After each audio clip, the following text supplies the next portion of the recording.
Hello, everyone, and welcome back to another episode of Teamfight Talkshow. It's a big day in TFT. If you're not watching this live, you're probably catching it later, and I don't blame you because we've got a huge update to the game hitting the servers just a few hours ago. I'm joined as always by Frodan. How's it going, Frodan? It's going great. It feels kind of like Christmas, or like an early birthday. Set 3.5 is really fun so far. It feels like there's a lot of variety, and I'm excited to chat with Wittrock today.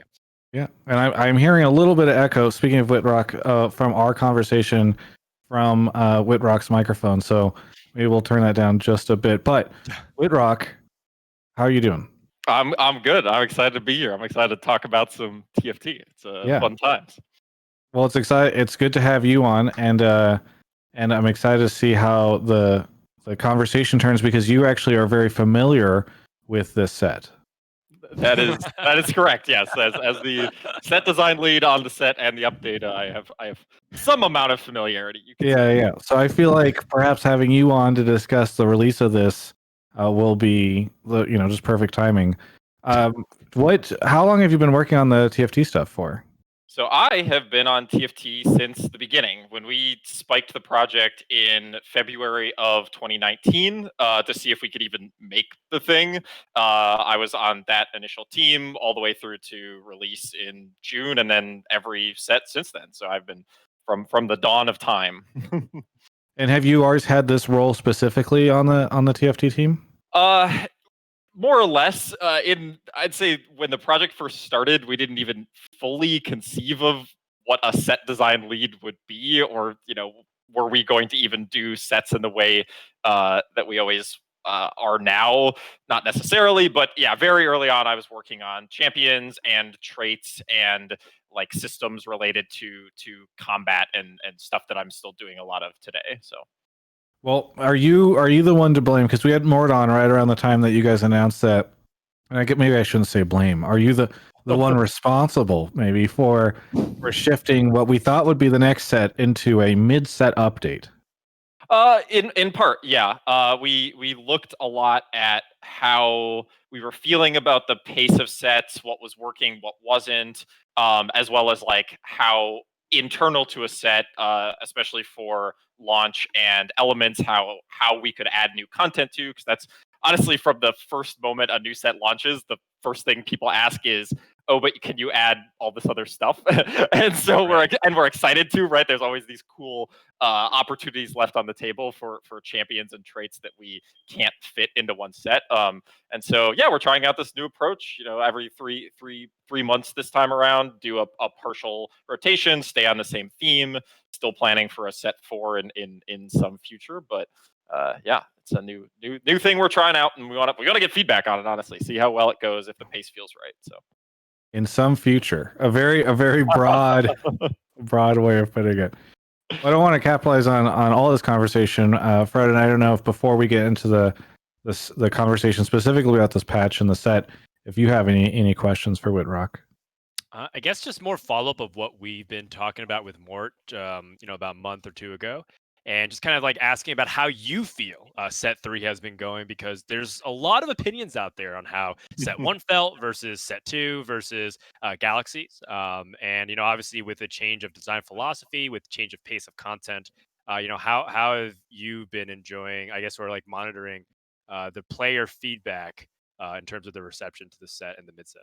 Yeah, I've been really excited by how Galaxies has gone, both in terms of like how well we executed on the design, as well as just seeing the player response. Honestly, seeing a lot more people playing and be excited about the game is obviously a sign that something is going well. But we kind of had some simple goals of take some things that were the best of set 1 and the best of set 2, try to combine them. We're still learning a bunch of things that we're going to be able to fold into future things, especially around a lot of our systems, or what does it mean to be a 5 cost, what really is a good version of randomness and spectacle, those types of things, which we'll be talking about more in the future. But Galaxies has blown me away, to be honest.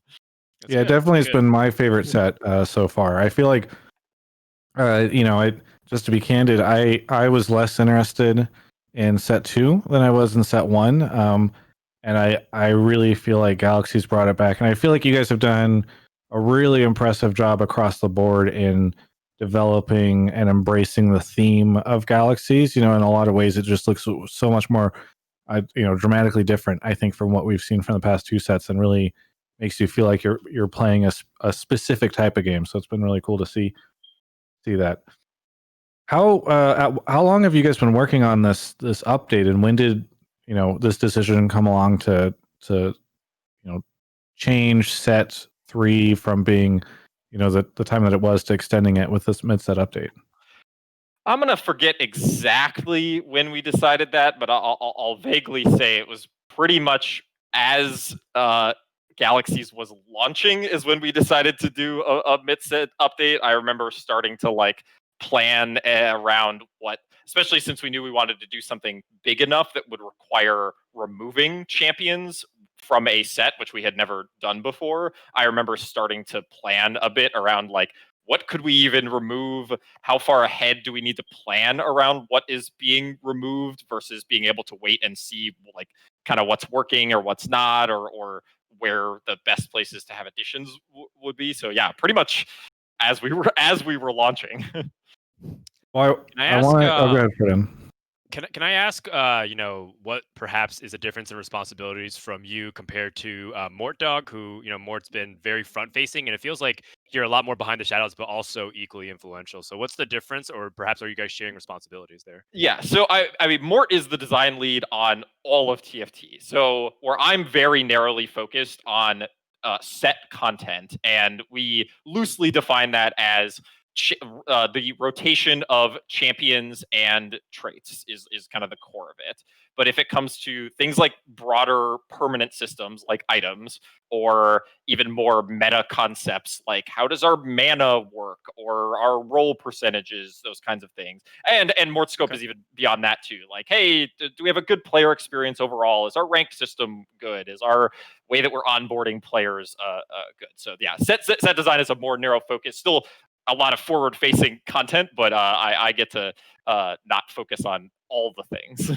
Yeah. So are you the one necessarily like creating the champions in terms of what they do in TFT, or are you talking about more the synergies and like the things that piece around it, like Galaxies?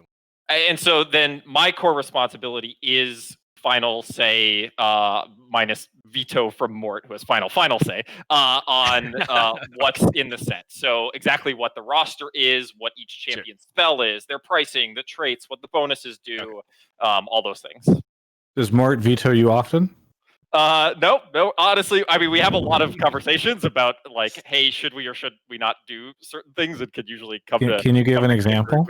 The super mech is probably the big one from this set. We were talking about that thing and what it could be and how it could work from the beginning of concepting for Galaxies, and went through a lot of versions that I think is still had some troubles, I think, in terms of exact balance and fantasy, but it's turned out pretty well for, I think, how potentially poorly it could have gone. Was one of you more anti-mech than the other?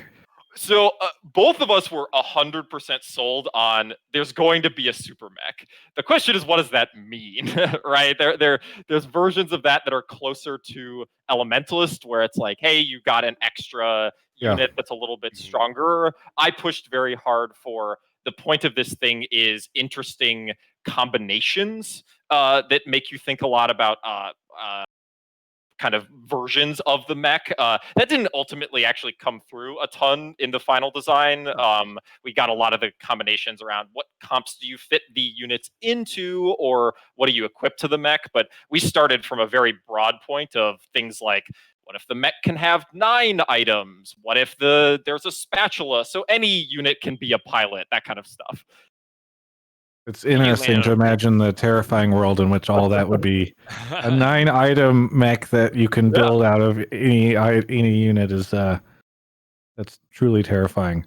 It should be. It's a super mech. Yes. Yeah. Well, either way, so it's great to learn more about your role, what you do on the team, and I think I know Mort is always talking about how he wants to see more credit given to a lot of the other folks on the team, because he just absorbs it all with his streaming and Twitter and all that stuff. So I'm glad to help him in his endeavor of. He absorbs Literally everything, though. Yes, Like, yeah, all the exactly. hate and the frustration and the rage of, well, I guess, since you mentioned Mech Pilot, back when Mech Infiltrator was it felt like Mort was getting, like, daily, threads dedicated to him, trying Yeah. to talk about, like, "Ah, he doesn't know anything about how to design TFT," Yes. or any games ever. I mean, Being more dog is I'll literally take a term. I'll take a moment to share a similar sentiment too, which is despite kind of being the lead on set design, there's so many people that are helping out with set design. Not only a bunch of great designers who really get into the details of some of those mechanics, some of those units, but we have amazing audio and VFX and a whole art team behind things. So yeah, sets are a huge challenge, and it's certainly not just me working on sets either. Well, sure. let's dive into a little bit of news before we dive back into the midseason patch, where we'll spend most of our time, and then we'll round things out with a mailbag at the end. But some quick esports news now. Wittrock, I'm curious, and I don't. Everybody is usually interested in esports in some way. I'm curious if you follow it as much as maybe Mort or some of the other folks on that end. I definitely don't follow it as closely as Mort. Unfortunately, my head is often buried in some future set. So Yeah. I pay attention and try to keep up a little bit, but Sure. I not mean, it's definitely got to be interesting for you to see sometimes how your designs play out on the very top Oh, end. yeah. So, absolutely. to that end, Frodan, you want to help us take us through some of this stuff? I know Yeah. the previously contentious Team Liquid Tactics tournament has been hopefully improving and getting better. Yeah, on week 3, it feels like things finally started running, and this is how you kind of know that there's actually a lot of merit to the competitive scene for TFT because people still keep showing up despite a couple of weeks of administrative headaches, to say the least. And I think this is really important because we have a lot of games out there that developers want to push, and they want to make a competitive scene out of it. And no matter how much you try, if there's not enough demand or interest in there, it's not going to happen. And it seems like very clearly, despite weeks and hundreds of players kind of getting invested into it, Team Liquid hosting tournaments for the 3rd week finally seems to be getting the system right, seems to be flowing correctly. And now we have, Robin Songs who won, and everyone knows that Robin's like a top 10 challenger player and very skilled at the game. And like it feels like things were finally starting to get momentum and people are very happy for him. So very few complaints on that end. So great job to the admin team over at Liquid. And also just like great to see that because even though there are setbacks and hopefully we don't have to go through many iterations of this, it just shows you how hungry people are for competitive in TFT in general, just from the player side. So I love that aspect of it. And I think that's probably like the nice silver lining to this episodic thing known as the Team Liquid qualifiers. It's good to hear that things are trending in a good direction over there, especially after I think how much we went on them in previous episodes. By the same end, in Europe, I know that there's been some changes made to the EU qualifier finals format. I'm not sure if you're super clued in on what's going on over there, but if you want to share any of that information with us. Yeah, the idea is that they've generally just been listening to like the EU qualifier, which is just one of the hardest things to talk about because one of the trickiest things about TFT right now is just the separation of servers relative to how League of Legends Summoner's Rift has separated everything. So Europe has EU West and EU East, and also like different like regions that might be part of Europe technically, but not really, like Turkey. So it's really tricky right now, but overall they've done an overhaul and they're trying to qualify 64 players to the finals, which is a lot more than just like 16 players, for example. And they're giving them like 5 rounds. And overall, the sentiment is that this was like a much better way, and they did listen to it to the players because they're having regional qualifiers as well that seeds them into the finals. So overall, I think a lot of people are happy with how wide the net has been cast. And it just gives a lot of people hope as opposed to like, well, I have to be two players that qualify from like a list of like hundreds, if not thousands of competitors. I'm trying to think if there's any other news. I know we don't have any others in the stuff. I think everything's been kind of waiting. I feel like we've been in a holding pattern for this set to hit for the past couple of weeks. And so even I mean, I know you guys can't talk too much about player base Wittrock, but for me, it's like I see the mid-set season set is coming, and I'm like, maybe I'll just wait a little bit, play some Runeterra, play some other stuff, and wait for the new lineup to hit. For sure. Honestly, we think that's great. TFT does not need to be a game where you're playing it every day, every week, forever, right? The set model, I think, has a lot of benefits of play for a while, take some breaks, play other games, because we play a lot of games, and then try to come back when there's a new set or a half set, or honestly whatever makes sense for you. So yeah. Well, let's talk about the new set, which is now available. I have played in exactly one game of it so far, and got dominated by Battlecast. So I'm curious, what do you think of the set landing today, Wittrock? How close is it to where you wish it would be, in your mind? Because obviously, when you're designing something and you've got a release date, stuff doesn't always make the cut. Yeah, I've been pretty excited by what I'm seeing so far. It looks like basically every new champion and trait is seeing at least some rumblings of how to make it really strong. Some more than others, but people are trying to pick some stuff up, and it looks like we didn't significantly displace a lot of pre-existing compositions. In fact, a lot of things that were already struggling from the first half of content, also with some changes and tweaks to them, either direct or indirect, are having some revival. It's early. We always have to see kind of as the meta settles and develops. But honestly, early days, it's if people are trying a lot of different things, that's what we're looking for out of TFT. Yeah. So. I mean, oftentimes this is my favorite part in a game, whenever it feels like there's no right or wrong way to play the game. Before it's like, I'm sorry, you have, and sometimes only 2 strategies, sometimes as many as 5 or 6 or 7. Those are great times too. But when there's like, you're doing it wrong. So I'm really excited for these points in time. Maybe you can talk a little bit about, because I know when we had Mort on, he talked about this news because it was just coming out, but we weren't able to really dive into all the different announcements and the things that were added to the game. So what were some of the high-level goals that you guys had when you came into this refresh, in terms of what you were adding and removing, that type of stuff? Yeah, so on the goals level, that really was the very core of it, was a refresh. We said, hey, we're only adding a chunk of champions, nowhere near the amount of a full set, and it's already been 3 months, right? Like normally in the previous 2 sets, we'd be talking about a month and a half from now, another full rotation. So we said, hey, with a smaller number of champions, how can we make a big impact? And so we did some mixture of trying to remove kind of very specific slices of things, trying to add some more bigger strategies, like a full new 6-piece in Battlecast, and then a large minor synergy in Astro, and some individual champions that could add some freshness and diversity to existing champs. So that was kind of the name of the game, is how can we have it feel, and I'm excited people are describing it this way, feel like a new set, even though it's not. Yes. What was the decision behind what you were going to remove? Were they things that you just felt were overpowering, or I mean, maybe boring? I'm curious what the decision was there. The core driving factor behind what was removed was practicality.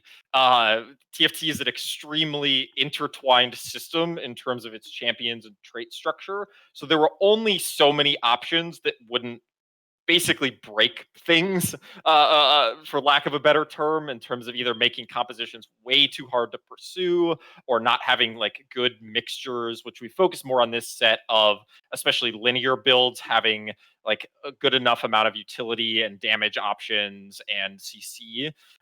So we found some good like pieces that we could slice off, and ways that we could slot in replacements there. So people have speculated a lot about like, hey, was Kale just so overpowered that you had to remove her, or conversations like that? And it honestly was much less about that, and more and more about what the answer was yes. what made sense and could still keep the core of Galaxies intact while feeling very fresh. I mean, it is. You can understand why people have that impression, because it does feel like everything that was removed was relatively strong and saw a lot of play. And I don't know if that's because at some point in time everything has been relatively strong and seen a lot of play, but like I think about Sona mana battering. I think about Vel'Koz being in so many builds, just lasering down the opponents, and it's easy to look at this and be like, well, like even Kaisa seems like somebody who was probably particularly hard to deal with once you could just demo spat her so frequently. And demo spat and Kaisa are both god, right? So it's kind of a funny situation. Yeah, only very few of those things kind of influenced our final decisions. I'd say of the 9 champions we removed, I'm gonna forget my exact timeline here, but I want to say we had all but one, at least 80% confident that they were the removal candidates in like patch 10.8 or something like that. And the two that did swap a little bit later were one was that demo spat. We basically I was excited to have a Battlecast spatula, but it was like, do we really want to swap one? And when demo spat was causing a lot of problems, we were like, cool, that's a good opportunity. And then the only other that came pretty last minute, but for actually very unrelated reasons to power, was we were going to remove Karma, and we instead removed Lux. So, okay, but everything else stayed the same. Can you reveal why you made that change? Yes, it was as we solidified Bard's design, actually. We wanted to make sure that Bard wasn't poor to any traits. And so we liked for Mystic still being around, and we liked Bard being a Mystic. And so removing a Mystic and making it so you had to be playing for Mystic, or had to be playing Bard if you were playing for Mystic. And that's especially painful because you're often playing for Mystic when you're level 9 and Bard doesn't do anything. So we didn't like that and wanted to make sure we kept a 5th Mystic in there. Well, Frodan, I don't know if you have any specific questions about this set as we're going through it. I don't want to steal all the questions. So I guess I could talk about like things throughout. So what's your new favorite champion that's introduced with the mid set? Oh, I don't know that I could pick one favorite. This is what I'm worst at. I'll cheat and say 2. I love where Riven ended up. I think she's got a very unique place in the set. Kind of something that focuses less on her traits. Although I think it's a little underappreciated how good she can be with getting some more attack speed and getting her spell casts off quicker. But her pattern is very fun, and she does something very kind of Riven and exciting, which is cool. Always cool to see in TFT from a like Summoner's Rift league player perspective, especially. And then I'll also say Bard because I think it'll be a journey. We'll see kind of how he ends up and how players play around him over the course of the set. But I think we need to kind of be trying different designs like that and see how they go. So. What's your response to when people say, champions like Urgot feel hard to, like they basically don't like losing to champions like Urgot? I know people don't like losing in general, but like they specifically point at champions like Urgot where they see, a guaranteed kill on anything that he targets and how it feels super impactful and also sometimes hard to play around and whatnot. So what's your response to that when you're like trying to introduce something powerful, right? Because you want the new champions to actually do stuff. You don't want them to just be non-impactful. But how do you feel like that when people start reacting like, Urgot's just like obnoxious, even if it's balanced data wise or it's actually totally okay? Yeah, I think there's 2 halves of that. One is on kind of the individual details of what the champion does. Kind of to your point, it's okay for them to be powerful, right? And our belief here is that it's okay for a 5-cost unit to, with no conditions other than they had to build up some mana and cast their spell, to one-shot a unit, despite how tanky they are. But it's definitely important that there's counterplay and responses at pretty much every stage of the game. So at no point should you be like, oh no, there's a 2-star Urgot with 3 items. I have nothing that I can do against them, either in terms of changing up my composition or repositioning the composition. And that's one we're honestly keeping a really close eye on is, hey, is Urgot's targeting paradigm actually right? Because right now it is supposed to be somewhat favorable towards the opponent, where they can kind of hide their units or put them very close to Urgot if they're melee to try to avoid at least their most powerful unit being the first thing that dies in a fight. And if that counterplay isn't shining through in the positioning game, we'll probably need to take a look, to be honest. Yeah, so there always needs to be counterplay, and there should be not ubiquitous power as well. I think that's the piece of Urgot is it actually correct to just put him in every comp once you're level 9? I don't think so, but we'd also consider that to be a problem, is if you feel like there's no cost to running him. I don't think that one's coming true, to be honest. When I see people talking about Urgot, it's often, wow, he's so strong, I want him in every comp. But how do I get him into my comp? I don't have the room. How do I play him? So that's the exact thing we want out of a 5 cost. So that seems to be working to me. I mean, I guess I could have asked you this question in the beginning when we were kind of going over stuff, but on the League of Legends side, I know, or the Summoner's Rift side, I know that maybe a little more complicated than this, but you generally have like the two teams, right? The one that's developing the champions and the people that are designing them, and then they pass them over to the balance team and are like, cool, deal with this crazy champion that I have crafted and nerf it over the next 2 patches till it's in a good place. Is there something similar at all on the TFT side? Are you also responsible for a lot of the balancing once the stuff goes live? So I would say we don't having also worked on the Summoner's Rift team, I can say we don't have quite as much of a handoff as League of Legends does. Our team is just more integrated with each other, so it's hard to point at the exact moment things get handed off.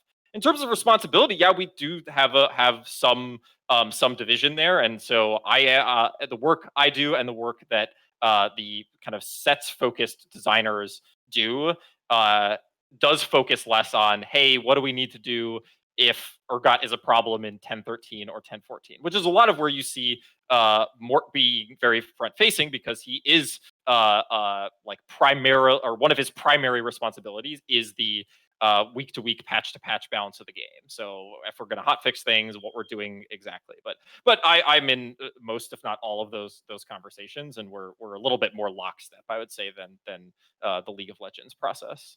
So is there anything out that you released where you're like, well, I kind of expect that they're gonna need to do something about this? I think Urgot is still the best example. I think players are responding, and we'll see kind of if the counterplay plays through. I'm also just a little bit interested to see how Paragon plays out. I'm pretty happy with where Janna is at in terms of CC and occasionally a capstone for Star Guardian, but this is on the sharper end of counters that we can introduce.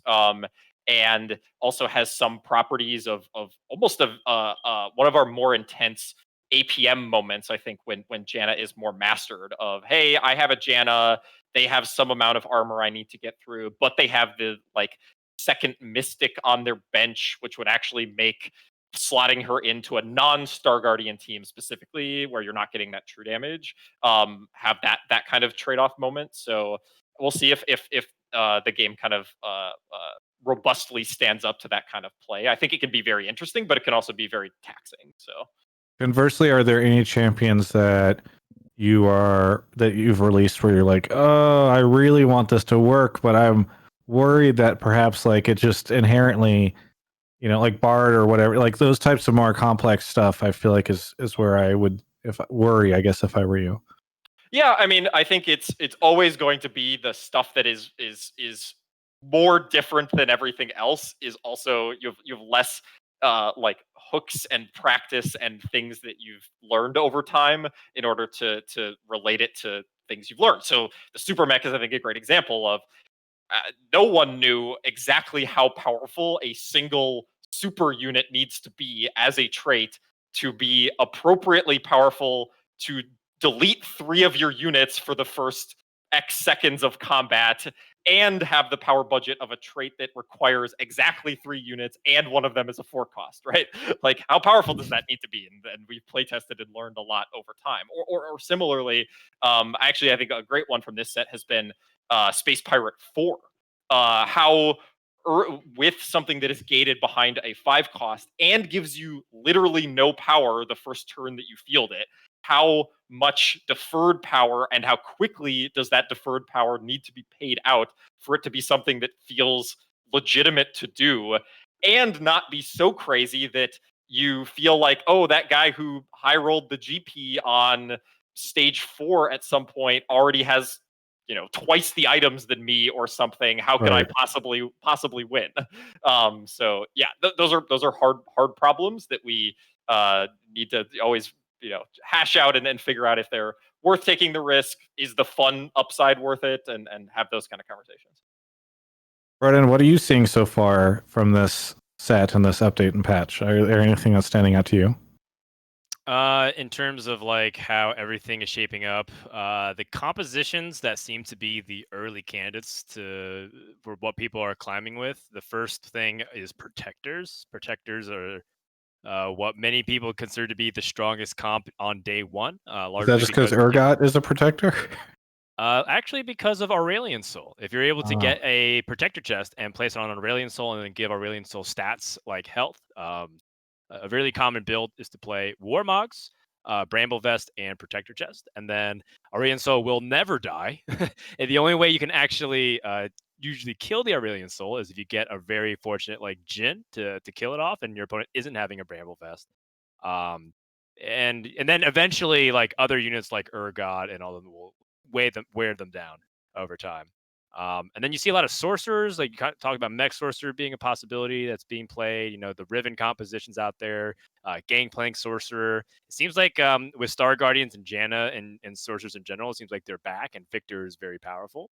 And then the third composition that I think a lot of people are playing right now are snipers. I personally love Teemo. It's actually really fun, and I think that if I were to kind of talk with Wittrock a little bit and throw it back to him, is that how Teemo seems to be one of the highest requested champion in TFT for quite some time now.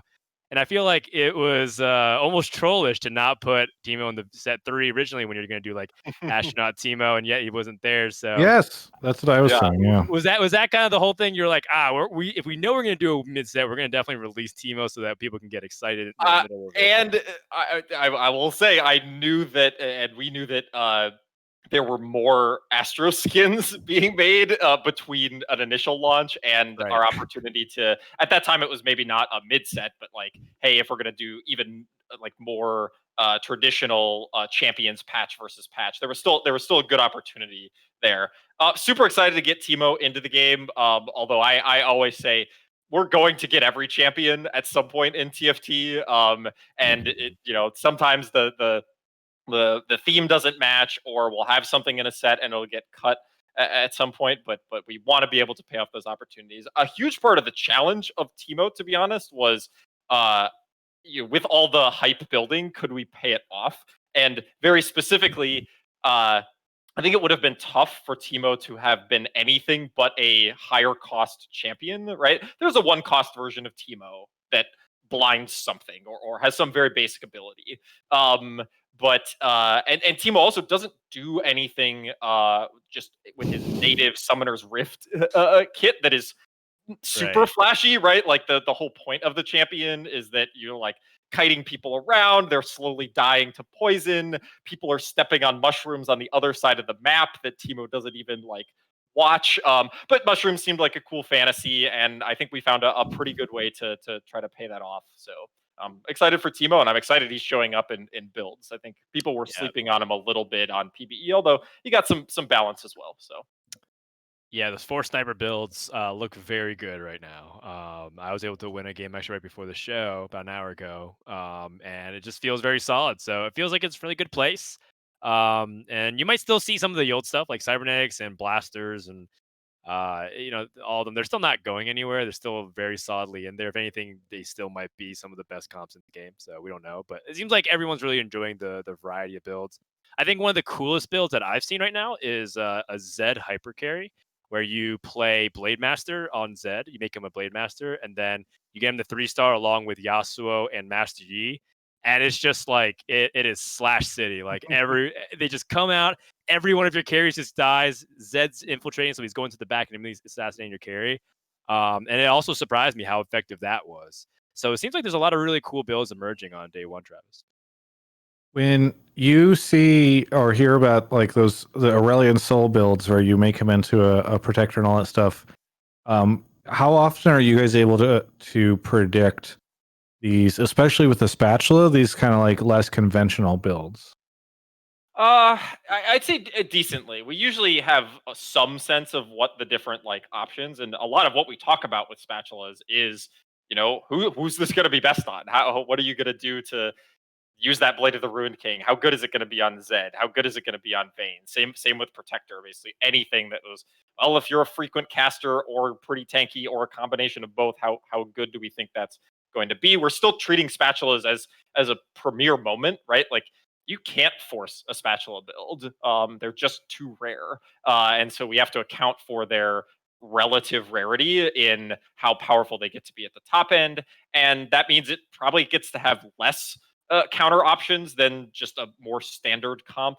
It can't have none, and I think we've already talked about here. Like, yeah, there's still times that Jin's gonna kill it, or you're gonna slot in an Urgot and can still kill the Aurelion Soul. I've seen Syndra's with enough repeated casts and stacks just do so much damage that thing dies in one shot, right? Like, so we're accounting for that stuff. We're paying attention. I wouldn't say we perfectly always understand the full build. That's maybe the next step of like sometimes players will have like one or two units that are slotted differently than the way we perfectly expect, and that could change dramatically how good a composition is in the end game. But we're learning and testing more stuff every day. So Frodan, are you seeing Aurelion Soul is on the radar, but obviously you're not going to change anything.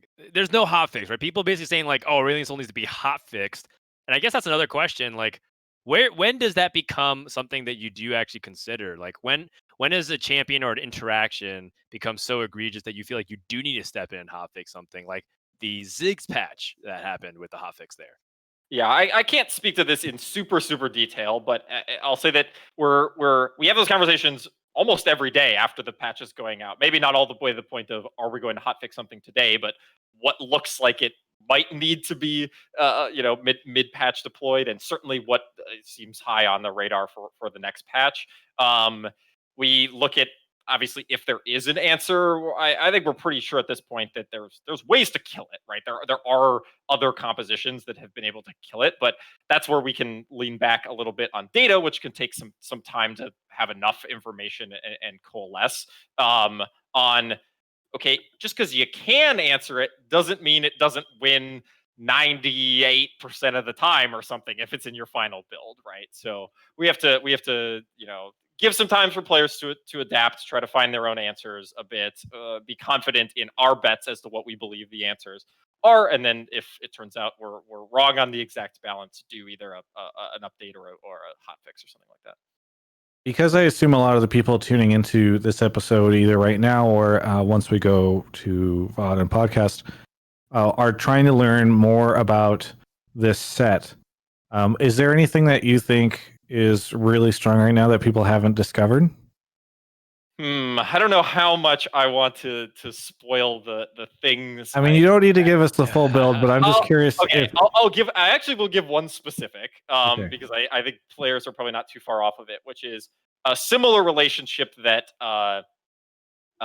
Zed can have to Blade of the Ruined King with easy access to two other Blade Masters in the same trait. Vayne has the same thing going on. So I expect to see a Blade Master Vayne at least attempted at some point. Maybe it won't be very good, but I think it's something to look out for. And then a less specific one is I think players will take some time, but there's a lot of things that Bard enables. So because people figure, the basics are there. You're going to lose some rounds more often than you would early. You're going to accelerate your experience curve. What you can do if your experience curve is accelerated substantially is a much different question. And I think there's a lot of potential answers to that question. So we'll see. I mean, I do remember you were just talking about space pirates a little bit ago, so I think it would be interesting to see if you get a bunch of gold and a bunch of XP, and then very quickly get a bunch of items. That could be kind of cool. Yeah. Let's see. I'm trying to think if there's anything else we want to talk about on this set specifically, Frodan. I'm trying to think if there's I'll anything talk about everything if you let me. Yeah, I mean, go for it. We have the time, so. Sure. So I think some of the things like people are talking about are like Galaxy odds. Hey, how do you feel like about the state of Galaxies right now? I know you didn't add anything for this set, but were you happy with littler legends? Because I think most people were a little bit averse to the Little Legends because they were Yeah, I don't like Little idle picking up Legends. I'll FHP. say it. Yeah, some people don't like the fact that they have less time to get their compositions online. As well as now that we've seen other Galaxies pan out, have your feelings on the Galaxies changed? I know that Lilac rotating out was well received by at least a lot of the surface level polls out there. Yeah, Galaxies are always going to be tricky because a certain degree of them is like novelty and differentiated experience game to game, and so yeah, there could be discomfort around, hey, either options that I have in other galaxies or in the normal galaxy are turned away here, or even the general feeling. And I think this is the core criticism against Little Legends is I just have less options, right? The game is a little bit more contained and solved. I think those can be good candidates for removal. We have talked about the fact that we'll still be planning to add one galaxy a patch, but from now on, that will come with one galaxy being removed per patch is the general plan. So we're trying to kind of get our final evaluations of where those things are, and we want people to keep giving that feedback too on not only the ones that you don't like, but what are the ones that you really do like as well, to kind of balance out like, hey, what are the different experiences we're seeing? I'm worried I'm going to reveal my ignorance because maybe this has already been addressed, or so there's some large story there, and I just wasn't paying attention whenever it was going through development. But I will say sometimes I go to a drive-through and I would like to order a small beverage, and they only have medium and large. And I feel a similar sense with Littler Legends and Medium Legends, where I don't understand why it's not just Little Legends and Large Legends. I mean, their starting point is the Little Legend, and so when you go one step up from Little Legend, you get a Medium Legend. It's not But a to say that Medium Legend reply like a Legend or a Big Legend or something like that would exist. yeah, the big legends are the champions. I don't know, or there's a bigger, badder Little Legend out there that you just haven't seen yet. I don't know. Okay, I'm glad to hear that my concerns were not unfounded. Anyway, Grande Legend. Fred, what else you got? Yeah, I guess just like other general small questions here and there. The ranked reset, what was the goal from that? I think like obviously you just want to get people incentive to play for, but there's also like, competitive snapshots being taken. And there's also like that kind of qualification system for the esports side of TFT. So, what's the thinking behind there, and like, are you happy with even how the rank system is currently like functioning with that? Because I know there's a lot. I actually have a follow-up question for that, so go ahead and answer that first, and I'll have a second question. So I can definitely answer the kind of goals and part of that, which is there's a kind of a lot changing with this mid set, and we think TFT benefits from more frequent resets of the ranked system, or at least these kind of soft start over your placements and your climb to a degree. So that's one we're excited for. It does have a different pace, right? Obviously, the alternative is if we stay with something like 3-month mid-season, 6-month set. The other option is 6-month ranked reset. That would have been longer than our normal resets before. So something was going to change, right, about the actual number of months this next reset was going to be. So and at this point, I haven't really even looked at how's that going. Is that changing the way that players play, or how it's going? But that's kind of the goal. Is, hey, if everything's changing pretty substantially, and there's some desire to reset some of those climbs, let's give that as an opportunity. Okay, sure. Have you guys entertained the idea of not letting people queue up simultaneously at high level specifically? There's been like discussions around abuse of people who are like queuing together and like intentionally like helping each other boost rankings at like masters to grandmasters / challenger level. I mean, we very explicitly try to shut down any boosting or kind of explicit cheating, right? I don't know as well if there's been serious talks about that behavior becoming more prominent or problematic. Sorry, more recently. if it would be, I think we'd be looking how to specifically shut those things down more than completely restrict players from playing with each other. But Sure. we revisit those things fairly often regardless, right? Like, are the assumptions that we made around the way players play, how much they actually even queue together, right? Like maybe that doesn't actually matter that much to the top of the ladder at the end of the day. I don't know, but it's the kind of thing we revisit pretty regularly. But that's what I'm not as equipped actually to answer the super Fair enough, details fair of the enough. status of that one, unfortunately. So Sure. Well, then how about this one? Yeah. A big change, for some players, is small things in the game that you improve, like the bug fixing. And one of them was mana bugging, which Yeah. was if you equipped a tier onto your champion before the battle started and then complete an item mid-battle, it would gain an extra mana as if it was equipped second time. So that was finally fixed, and for a long time it was not fixed, and all of a sudden, and we were told that it was not really an easy fix, and all of a sudden it came about. So is there a story behind this as to how you eventually fixed mana bugging? Because that was definitely a really nuanced thing that I felt like no player would ever really know how that worked unless they were told it. Yeah, you mean the mana feature, as it almost Mana became. feature, right? Yeah, The mana yeah. feature. This was in the game for a long time, and we've known about it since players started talking about it, and more. I think it hasn't gained mass awareness by any means. It's not like everyone's doing this every game, but if you're a highly skilled player, this could be a like, or was a small edge.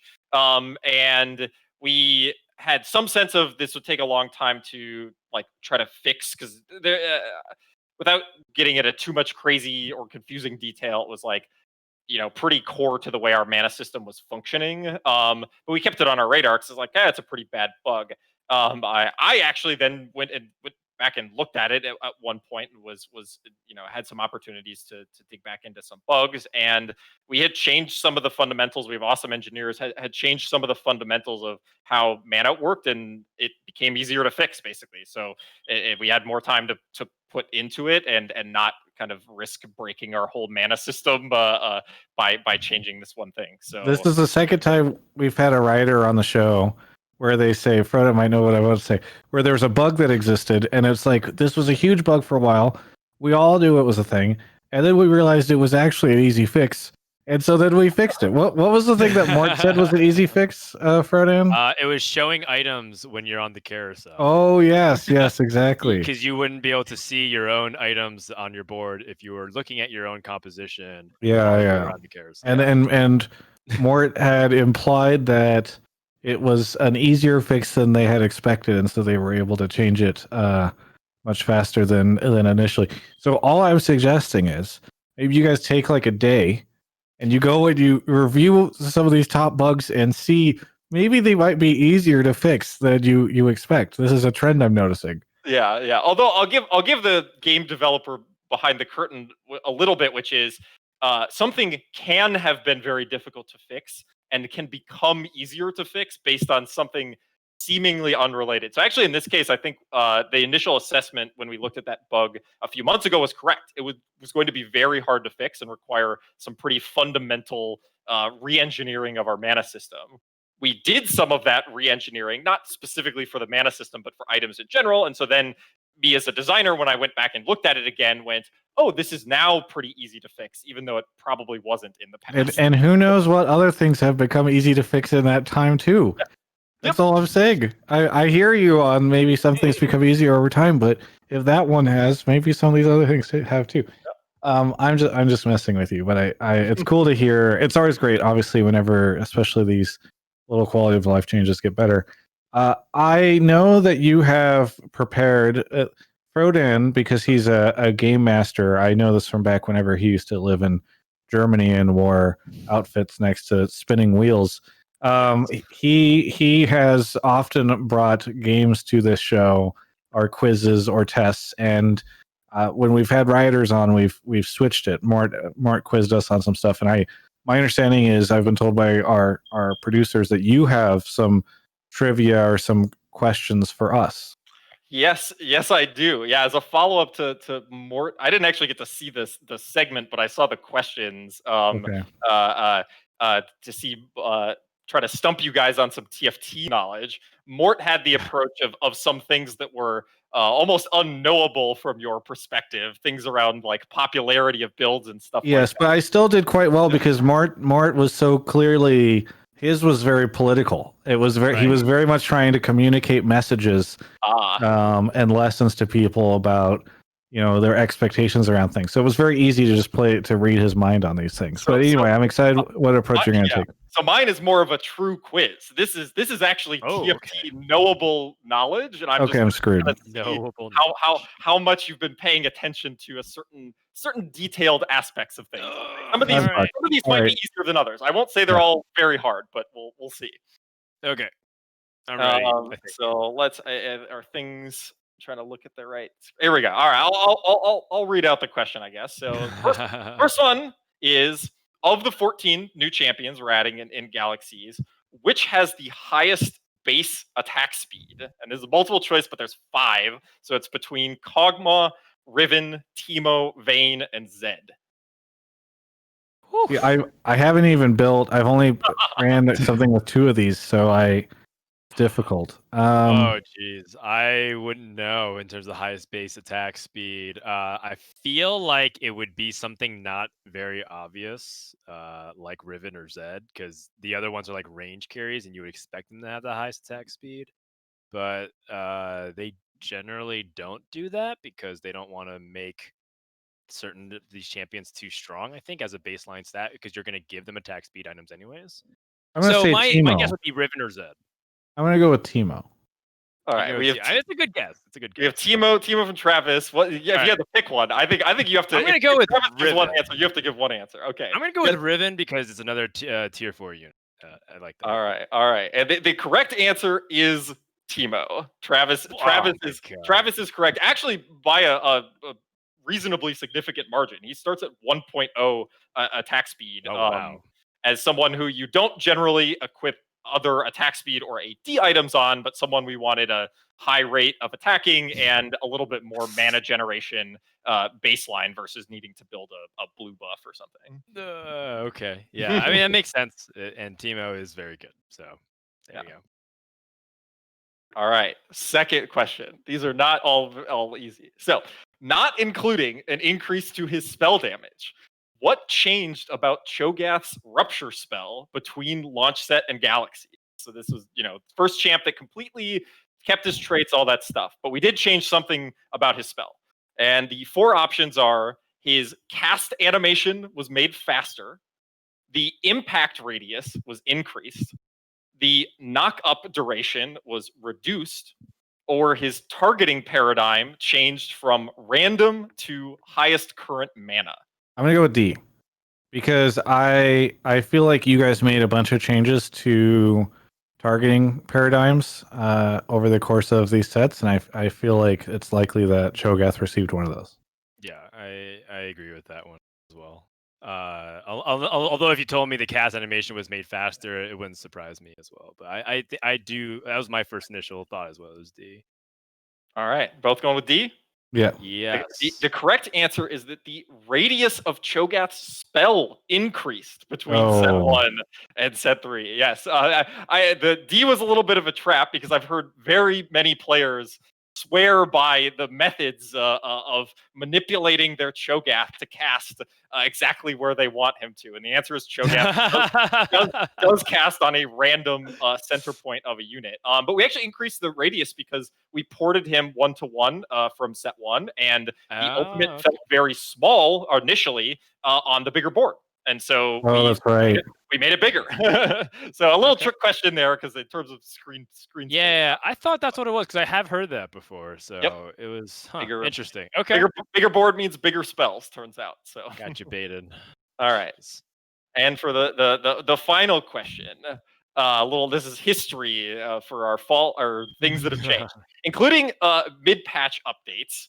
Which of the champions has made the most appearances in patch notes since Galaxy's launch, not including bug fixes? And when I say appearances, I mean, were they or were they not in the patch? So if Syndra got 5 changes, I'm only in 10.8, I'm only counting one of those changes. Right. So the number of patch notes, not how many changes were made. Yes, and this includes hot fixes or mid-patch updates. Oh, okay. So Ziggs gets an extra one. So, yep. Travis, what do you think? I want to say I think Aurelion Soul's been tweaked so many times. It feels like to me, just because like the mana's been changed, even just like recently the attack speed got changed, and then the damage, and then like all these different things. It felt like Aurelion Soul kept getting tweaked a lot.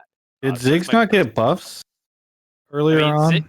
Ziggs did get buffs and also nerfs and also hot fixes. So Yeah, that's why I you want to said say Ziggs. like Ziggs was my impulse pick.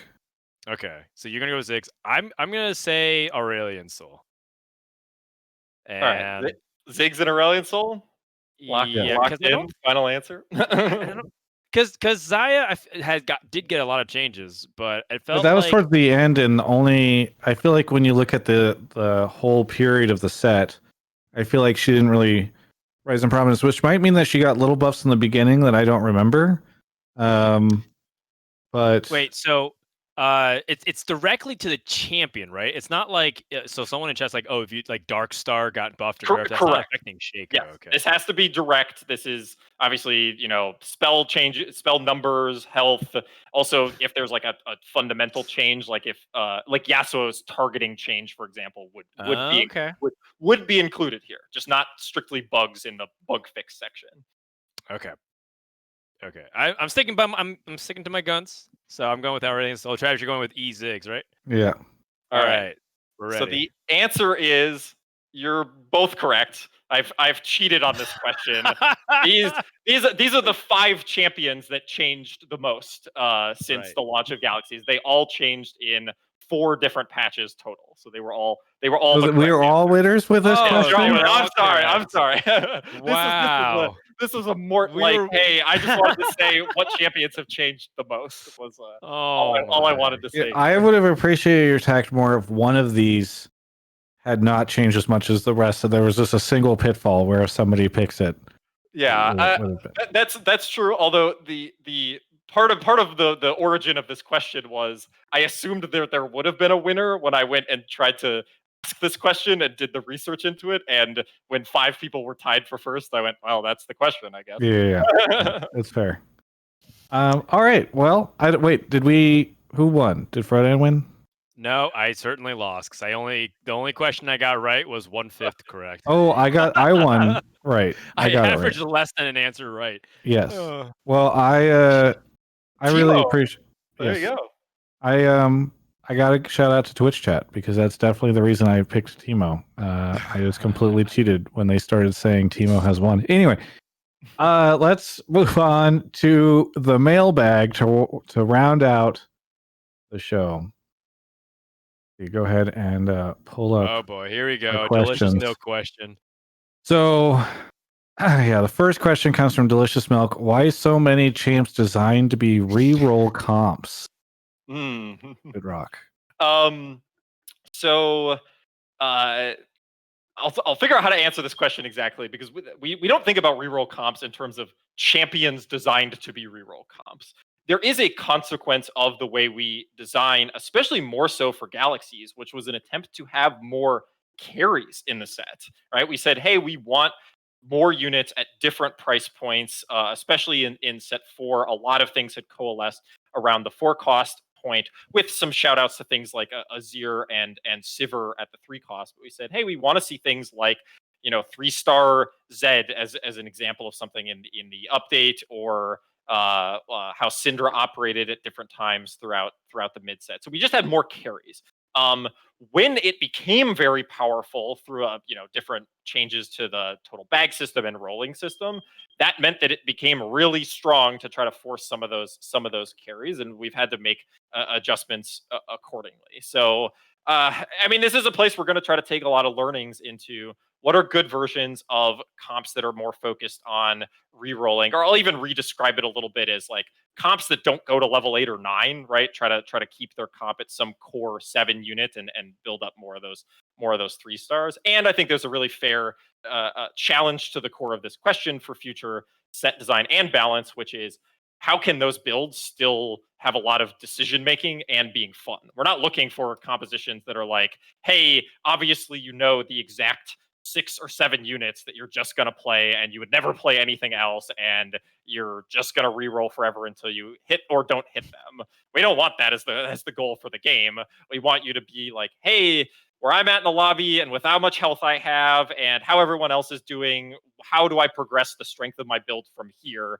Rerolling should obviously be one of those options, but it should almost never feel like the only option. Right. To get a little, I'm sure that will satisfy Milk. I know that elaborate, well thought answer that focuses on the nuance of design will definitely be one that resonates with him personally. I hope so. Right. I hope What's important to know is that everyone else that submitted questions submitted it in normal formatting, and Milk typed his in all caps. It's So true. you know that it was very much a Milk question. Yes, with poor grammar. The next question is from Kiting is Hard. Because very clearly we're going to the community for these questions. Yes. Can Cassio get a range buff so she's not melee range every fight? So I'd make the argument that 420 range or 2-ish hexes is not melee range. But she definitely has a short range, and this is very intentional. When we looked at Cassiopeia, we have a very different type of carry-ish unit at 4 costs, right? She's definitely doing damage, and you can invest damage items into her. But we think it's important for champion design that champions have weaknesses and problems that they need to solve. And in Cassiopeia's case, it's, she's going to kind of get into the mix of things. She's going to be taking damage. Do you need Mystic to protect her? Do you need to put a defensive item or 2 on her? Do you need to position in some weird way to try to keep her alive? Do you put RFC on her so that she doesn't actually walk into melee range? We want players to be answering these questions, and Cassiopeia just has a slightly different style of carry than a lot of our other more put them in the back row and let them do their thing carries. Hey, this is not from the mailbag, but one question I meant to ask and had forgotten to ask. What's interesting to me is that sometimes you guys embrace a skin line name like Battlecast, and other times you don't, like Pulsefire. Yes. What is the reasoning behind that, and is it a difficult decision? I mean, obviously, like if you had Pulsefire and Battlecast, those are 2 themes that are so relevant to League of Legends fans that perhaps like it might be more understandable. And I think most of the Pulsefire stuff is under Chrono, right? Yes. So we look at thematic groupings and visually similar groupings on the skin level first. Then we attach a name to it. So yes, while the starting point for Chrono was a lot of, thematically cohesive and similar-ish looking Pulsefire skins, Wukong is in there, right? And that's not a Pulsefire skin. That's Lancer Paragon. Lancer something. I'm gonna forget the exact name. Something. And sometimes we subvert in the other direction. Battlecast has 3 champions in it that are not Battlecast champions. It's got Eternum, Cassiopeia, Nocturne, and it has Resistance Alawi, who has Battlecast like origin. So we're trying to do whatever is simple and intuitive for TFT players. That sometimes will be the same answer that League of Legends came to, but very often it will not. And sometimes we run pretty far away from it, right? When we had Project, which is a very strange word out of the context of project lore and being an acronym and stuff, we said, let's not do that. Let's do something more understandable and relatable, like cybernetic. That makes sense. Okay. And then the final question is from Valorant Pilar. Hopefully I'm pronouncing that correctly. Have you guys thought about the interaction between the giant mech and the unit Urgot? Should one unit counter an entire trait? Yep. So I talked about Urgot a little bit earlier in the show, and we are embracing with Urgot's design that he's allowed to kill any unit, no matter how tanky or how defensive or how super of a mech it is, and so that is true. The word counter always gets a little bit sticky too, right? Because no, we definitely don't want to say, hey, if you're playing mech and there's an Urgot on the other side of the field, you just lose. That would be wrong. But we don't believe that is true. And actually, a lot of the early evidence is that's definitely not true. That there's not only ways for you to still play mech, but also play mech into Urgot. So things are allowed to be answers to other things. They shouldn't be definitive or respondable answers. And so this will be a tough one. I mean, it's a big tanky unit, and Urgot's going to eat him right up. But we've seen signs that this is not a like hard counter type problem. Is there? I don't know if this person works at Riot, but there's something in the Twitch chat that's saying, and maybe this is from a Mort thing. Urgot originally ate the mech and all the pilots inside of it. Is that true? Yes, there were versions of it got to also kill the pilots. Yes, that is from a Riot.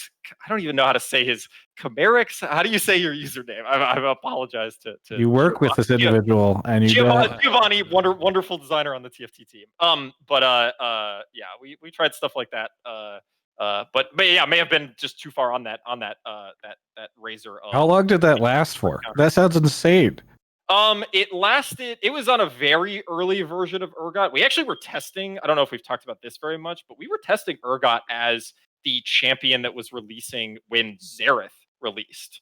So he was actually on a totally different track, and we tried very different versions of him where we had version with Fear Bomb, we had version where his ult was blockable, we had version where he had no mana ramping, stuff like that. So Urgot's gone through a lot of versions. And I'll say that not all of them were originally intended to. There were versions of Urgot where he was still killing the mech and all of its pilots, and that was a bug. So I mean, that does seem like something that I think that even happened a little bit on PvE, actually. That might have been either Urgot or Battlecast, but we definitely had some reporting of mechs dying without pilots ejecting. So that's a tragedy. All right, is there anything, Frodan, that towards the end of the show here you want to shout out, plug, because we're winding things down?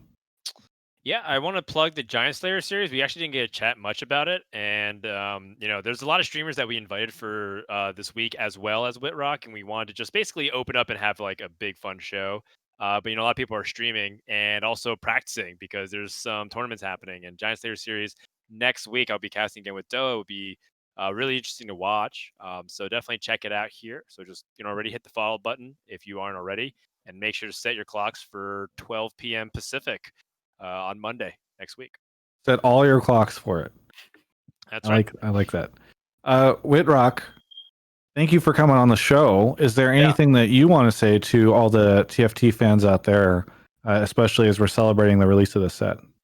Yeah, I think I mean my shout out is to all the people who play TFT. It's been awesome since the initial announcement in June of last year to see the crazy amount of response that the TFT has gotten.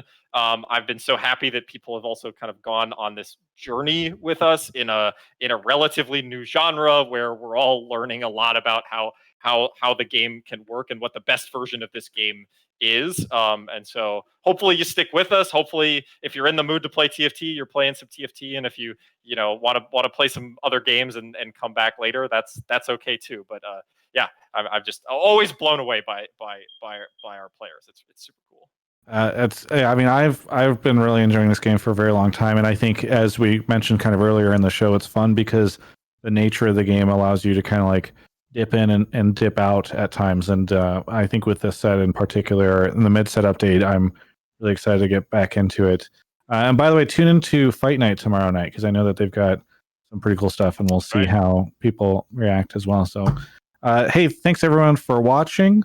Thank you to Wittrock for coming on. Thanks, of course, to Frodan and Giant Slayer for doing this show and giving me the opportunity to talk TFT every couple of weeks. That's it for us. We'll see you in 2 weeks for another edition of Teamfight Talkshow.